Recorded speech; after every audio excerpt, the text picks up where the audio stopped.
నమో వెంకటేశాయ. మన దుద్దుకూరు గ్రామంలో అత్యంత పురాతనమైనటువంటి రామాలయాన్ని జీర్ణోద్ధరణ చేసుకుని నూతనంగా స్వామివారి యొక్క దివ్య రామమందిరాన్ని నిర్మాణం చేసుకుని ఈ నెల 6వ తేదీ నుంచి 9వ తేదీ వరకు స్వామివారి యొక్క పునఃప్రతిష్టాపన మహోత్సవం మహాకుంభాభిషేకాన్ని అత్యంత వైభవపేతంగా త్రయాహ్నిక దీక్షతో వైఖాన సాగమోక్తంగా నిర్వర్తించుకోవడం జరుగుతుంది. ఇందులో భాగంగా 6వ రోజు ఉదయం స్వామివారి యొక్క శోభాయాత్ర గ్రామోత్సవ కార్యక్రమాన్ని నిర్వహించడం జరుగుతుంది. ఇందులో భాగంగా గ్రామదేవతకి పసుపు కుంకాలు చీరాసారి సమర్పించేటువంటి అద్భుతమైనటువంటి ఘట్టంతో ఈ యొక్క ప్రతిష్టాపన కార్యక్రమం ప్రారంభమై సాయంకాలం అంకురారోపణ అనేటువంటి కార్యక్రమం యాగశాల యందు జరుగుతుంది. అదేవిధంగా 7వ తారీఖు అధివాసాలు, రాత్రి కుంభారాధన అనేటువంటి కార్యక్రమం జరుగుతుంది. 8వ తారీఖు స్వామివారికి యంత్రబింబ స్థాపనలు, అదేవిధంగా సాయంకాలం మహాశాంతి అభిషేకం జరుగుతుంది.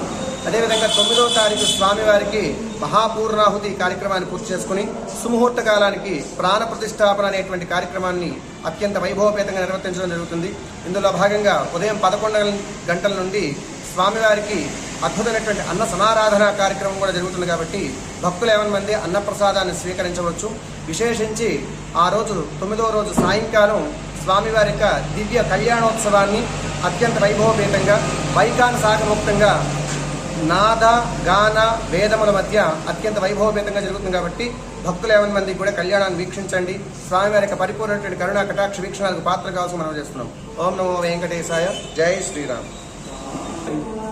పూర్వం నుంచి ఏర్పాటు చేసినటువంటి మా పూర్వీకుల నుండి అర్చక స్వామిగా మా తరం వారు అనగా మా నాన్నగారు, తాతగారు, తర్వాత మా నాన్నగారు, తర్వాత మేము, మా సోదరుడు, మా అన్నయ్య గారు ఈ దేవాలయంలో అత్యంతగా పౌరోహిత్యం చేస్తూ ఈ దేవాలయంలో అర్చక స్వామిగా పనిచేస్తూ దేవుడి యొక్క సేవలను కైంకర్యాలని చేస్తాం.